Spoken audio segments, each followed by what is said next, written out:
Reinaldo Quintana himself, licenciado en Derecho, abogado laboral y además amante del buen vino. ¿Estás bien? Buenas tardes. No sé qué contestarte a eso. No tengo que contestar nada, simplemente disfrutarlo. Ahora mi compañero de cabello corto también. Bueno, lo tuyo es temporero, parece. Sí, no, lo mío es un implante que me hice gracias al doctor Ortiz Espinosa. Ok, licenciado, quiero saber si puede decirme, y la verdad es que la respuesta no la sé, ¿qué significa ahora o cuál es el test específico después del Departamento del Trabajo Federal de los Estados Unidos decidir que se va a considerar un empleado lo que antes era probablemente un contratista independiente? O sea, ¿cuáles son los criterios ahora que han cambiado para que un empleado, o debo decir, para que un contratista independiente sea considerado empleado y lo que eso implica para el patrono? Mira, Jay, nosotros no podemos discutir este asunto en el vacío de un contexto político en el buen sentido de la palabra. Desde que la administración Obama entró al poder en el 2008, luego con Trump y luego obviamente con Biden ahora, ha habido un lleva y trae, un reglamento y retiro. Pongo en vigor el reglamento anterior y quito aquello, porque es un balón político importante, o cómo se ve la administración federal o el presidente de los Estados Unidos importante en cuanto a la protección de los derechos de los empleados en cuanto a la paga de horas extras. Esto va a estar también de un movimiento que está haciendo el gobierno federal para revisar la paga de los empleados exentos en cuanto al nivel salarial y cuánto se supone que cobren, que también se está moviendo. Así que, dicho esto, ¿verdad? Lo que hay propuesto, que entraría en vigor el 11 de marzo, ¿verdad? Se propuso antier, esta reglamentación propuesta, es una regla que el Departamento del Trabajo Federal establece unos criterios en los que le sugiere, es un criterio para ellos mismos, de cómo ellos van a investigar y cómo ellos van a atacar internamente y van a enforce, en un español fino, la posibilidad de que se esté violando el Fair Labor Standards Act, la ley federal de normas razonables del trabajo, bajo la premisa que esta persona es realmente un empleado y no es un contratista como pretende etiquetar el patrono, como ellos pretenden denominarse. Y esto tiene consecuencias en Puerto Rico también, porque en Puerto Rico aplica la ley federal. Y nosotros, en el artículo 2.3 de la ley 4 de la reforma laboral, nos amarramos al criterio federal como una de las patitas para determinar, bajo la ley de Puerto Rico, quién es un empleado exento, perdón, quién es un contratista y quién es un empleado. Así que esto sí tiene una dimensión y un efecto grande en Puerto Rico. Lo primero que tenemos que mirar es, número uno, controversias que en última instancia quien las resuelve son los tribunales. Esto es una manifestación, y by the way, volviendo a lo político, hay en este término el Tribunal Supremo va a ver, federal, un caso sobre la deferencia que se le tiene que tener a las agencias administrativas en su interpretación de la ley, que tiene que ver específicamente con asuntos laborales. O sea que esto todo está atado y lo que está haciendo el departamento es que está trayendo un criterio que es el criterio anterior que se usaba, que la administración Trump trató de variarlo, y la administración Biden, cuando subió, dejó sin efecto el reglamento temporalmente que puso Trump y regresó al criterio de Obama del 2008, que es el criterio que estamos regresando, que es el criterio de que a la hora de determinar frente a quién tiene protección de la ley en cuanto a horas y salarios a nivel federal y quién no la tiene porque es un contratista independiente, a nivel federal la exhortación del departamento y ellos internamente y a los tribunales es que miren el criterio de realidad económica. ¿Quién depende de quién? ¿Quién controla la relación? Si yo y el criterio de dependencia o realidad económica es el criterio de decir, por ejemplo, yo soy el famoso contratista que solamente le sirvo a un principal o le sirvo a una empresa. Y si me quedo sin esa fuente de ingreso, pues me quedé desprovisto de ingreso. Así que pues esa realidad económica, esa dependencia mía, me hace realmente ser un empleado. Tomando en cuenta también, bajo la ley, tomando en cuenta también que vamos a mirar cuál es el servicio que se está subcontratando. Si yo estoy subcontratando el core de mi servicio, si yo me dedico a prestar servicios de cuidado de envejecientes y lo hago a través de contratistas independientes, alguien me va a preguntar, wow, tú estás subcontratando a lo que tú te dedicas, o sea, que tú me estás diciendo aquí que tú no ejerces ningún control, tú no miras a nadie, tú no controlas horarios y que todo el mundo hace aquí lo que se da la gana. No te lo creo.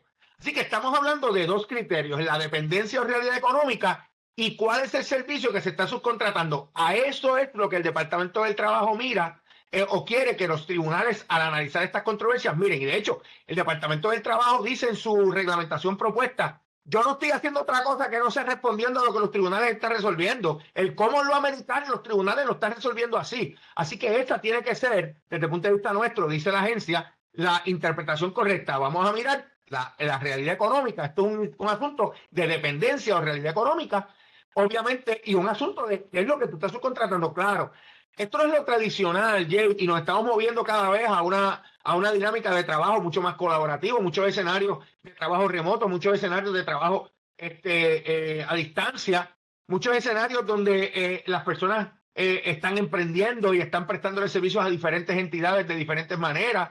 Y todo esto, pues, es como un regreso a una época que yo pienso que debemos mirar desde otra perspectiva para generar actividad económica, para generar tráfico.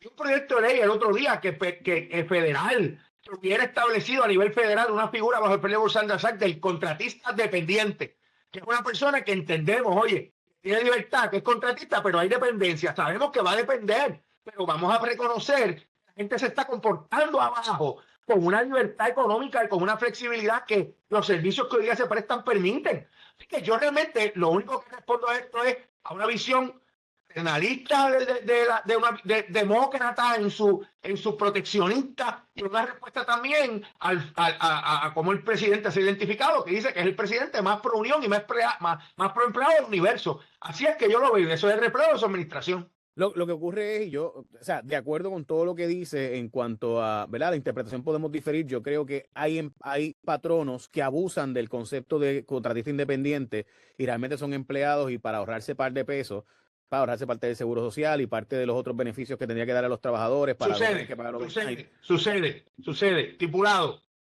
Así que parte del problema es que sí hay patronos que abusan y que realmente son empleados, pero les paga como contratistas independientes para no darle vacaciones, no darle días de enfermedad, no darle los beneficios económicos que conllevaría, ¿verdad? El ser un empleado, las horas extras, etcétera. Eso pasa. Ahora, por otro lado, lo que está pasando ahora es que estás convirtiendo a esos que muchos sí son contratistas, los está convirtiendo en empleados, y muchos patronos van a decir, o la empresa va a decir, es que si tú me vas a costar 30% más, pues mejor no te tengo. Y eso, en mi opinión, es lo que va a pasar. Así que, y porque va a pasar en muchos casos donde personas dicen, bueno, te tengo con esta flexibilidad precisamente porque eso es lo que yo quiero, esa flexibilidad, pero si ahora tengo que hacerte un horario de 8 a 5, o tengo que hacerte un horario específico, y tengo que tenerte un ponchador, y tengo que tener todo esto, pues realmente en la práctica eso no era lo que yo necesitaba. Va a suceder también, y sucede también, que los propios personas que vienen a prestar el servicio quieren que se le denomine de esa manera.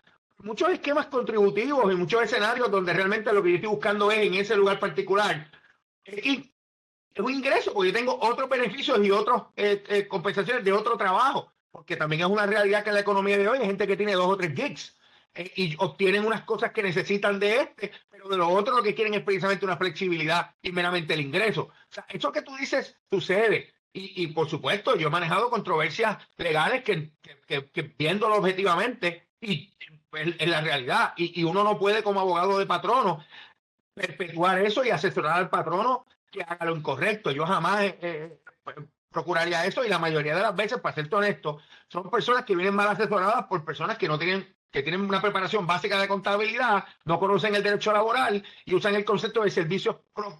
¿Y qué significa esto para el patrono cuando en efecto el tribunal dice, era un empleado, tienes que pagarle para atrás todo ese overtime, toda esa hora y unas penalidades? Terrible. O sea, una mala clasificación implica, primero, issues fiscales. Issues de IRS pueden existir, aportaciones al desempleo, a SINOT y al Fondo del Seguro del Estado, escenarios de horas extra, periodo de tomar alimentos, séptimo día de trabajo, vacaciones, enfermedad, bono de Navidad, escenarios de despido, controversias donde la empleada supuestamente la contratista está embarazada y genera issues de maternidad y discrimen.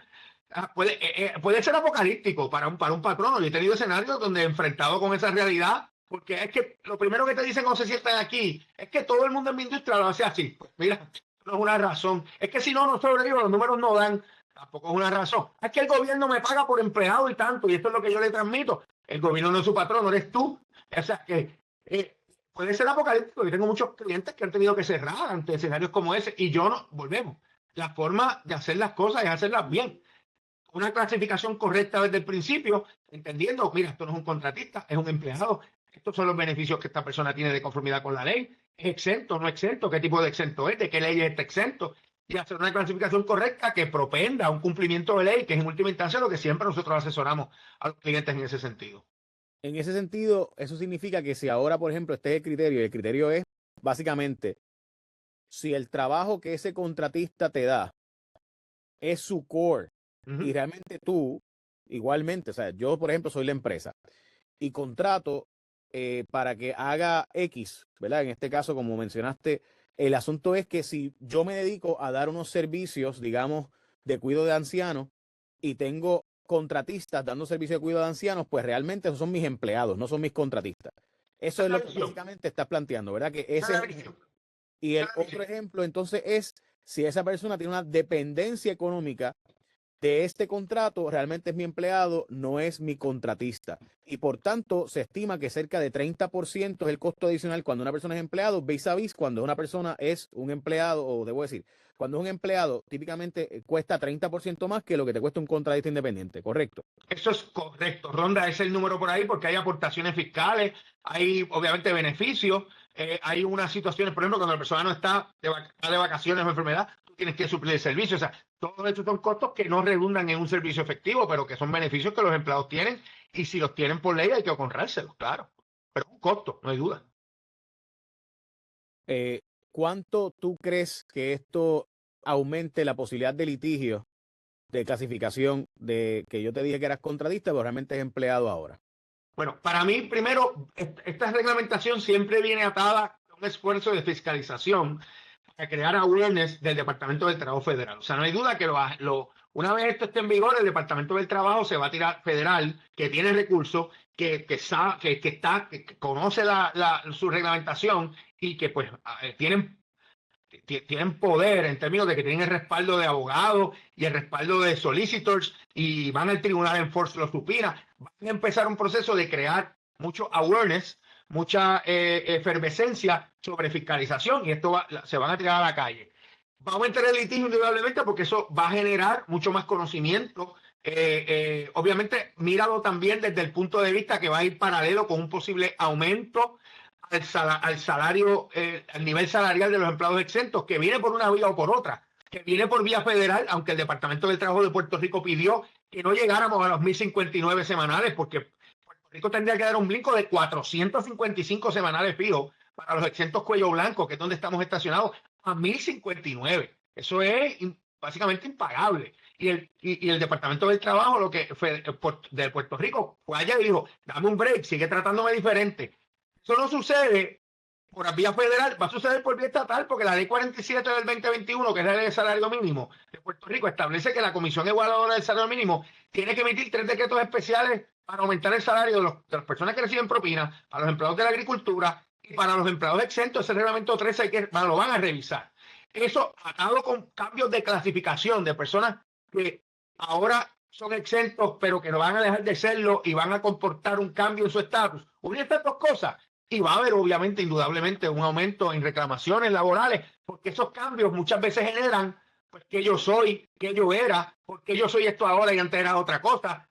¿Qué me debes de cómo me estabas tratando mal? Y eso obviamente pues va a generar, no hay duda que genera litigio. ¿Cuán oneroso, y yo sé que tú eres abogado, así que tú facturas a base del trabajo que haces, cuán costosos son los procesos en los tribunales de derecho laboral vis a vis la rapidez con la que se toman las decisiones? Depende del... Te digo esto, te voy a explicarte por qué te hago esta pregunta. Yo hablo muchas veces con abogados y todos me dicen lo mismo. Jay, el problema realmente del derecho laboral no son tanto los derechos, es que los jueces no lo implementan correctamente y aunque no lleve un expediente gigante, te fallan en contra o le dan tantas largas al asunto que sale más caro el litigio que pagarle a los chavos que le hubieras tenido que pagar desde un principio. Bueno, Jay, la falta de certidumbre, la ley de Puerto Rico, la ley 4, la ley de transformación y flexibilidad laboral, cambió el esquema de legislación puertorriqueña al punto que hay artículos que dicen, y el Departamento del Trabajo en sus guías claramente establecen, que el bendito, el efecto sobre la persona de las decisiones laborales no es el criterio rector. Pero no hay duda que sigue siendo el paternalismo, eso está ahí, no hay duda de eso. La falta de certidumbre en las decisiones es muchas veces lo más difícil de explicarle a un cliente, sobre todo un cliente que el dinero no está aquí, que está afuera, el dinero se toman afuera. ¿Cómo uno a veces se le explica las cosas que nos pasan acá? Pues tengo que decir que es un reto. Eso sí es cierto y es complicado. Y el paternalismo de bendito en muchas ocasiones sigue siendo un factor. Hay honrosísimas excepciones y honrosísimas historias donde las cosas salen bien. Tengo esperanza porque cada día nos estamos moviendo más. Los pronunciamientos del Tribunal Supremo han dejado claro de que efecto sobre la persona no es el factor, que los jueces no pueden sustituir su propio sentido de justicia industrial como si fueran el patrono, no son oficinas de apelaciones de recursos humanos. Y el Departamento del Trabajo, sobre todo en voz de la juez Mildred Pavón Charneco, que ha sido bien vocal con eso, bien vocal, ha modificado un poco cómo los tribunales abajo están resolviendo los asuntos. Las sumarias se están usando más abajo en los casos laborales estatales, que antes era obviamente un fenómeno muy federal. O sea, yo te digo que hay esperanza. Es cuestión de uno seguir haciendo el trabajo como abogado, educando, llevando el planteamiento y pues transigiendo lo que hay que transigir.